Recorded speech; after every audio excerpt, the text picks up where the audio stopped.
नमस्कार प्यारे बच्चों। तो आइए आज शुरू करते हैं उड़ान के तहत कक्षा 8 का पाठ नंबर 14 विद्युत धारा के रासायनिक प्रभाव विज्ञान का पाठ नंबर 14।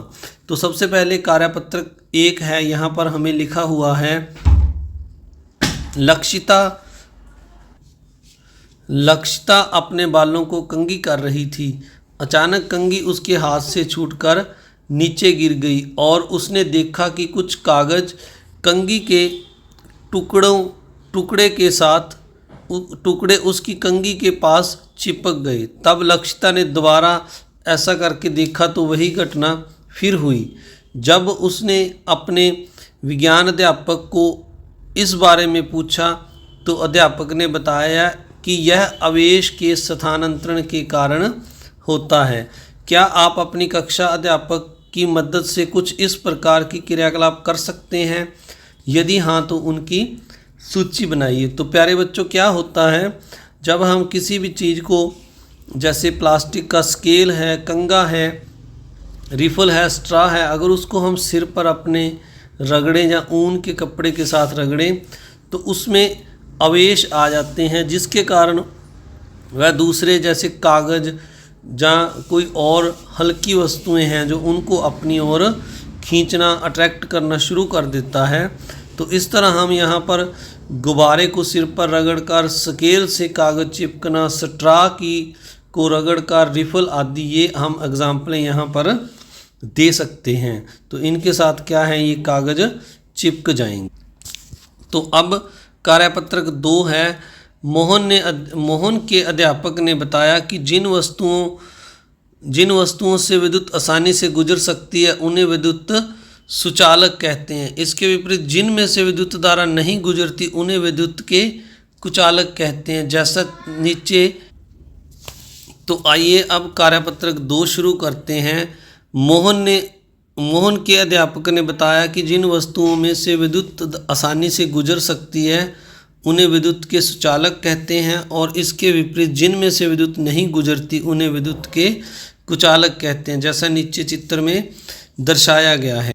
तो प्यारे बच्चों, यहाँ पर यह बताया गया है कि जिन पदार्थों में से विद्युत धारा गुजर जाती है उन्हें सुचालक कहते हैं, और जिन में से विद्युत धारा नहीं गुजरती उन्हें कुचालक कहते हैं। जैसे हमारी जो तांबे की तार है, लोहे की तार है, उनमें से विद्युत धारा गुजर जाती है तो उन्हें हम सुचालक कहते हैं। और इसी तरह जैसे लक्कड़ हो गई, रबड़ हो गई, प्लास्टिक, इनमें से विद्युत धारा नहीं गुजरती तो इन्हें हम कुचालक कहते हैं। जैसे इस एक्सपेरिमेंट में हमें यहाँ पर ये चाबी लगाकर दिखाया गया है। जैसे ये लोहे की चाबी है तो इसको तार के साथ लगाने से बल्ब जगने लग गया है, तो ये क्या है, विद्युत का सुचालक है। तो इस तरह अगर हम यहाँ पर लकड़ी का टुकड़ा लगा दें तो इस बल्ब नहीं जगेगा, तो इसका मतलब ये लकड़ी का टुकड़ा क्या होगा, कुचालक होगा।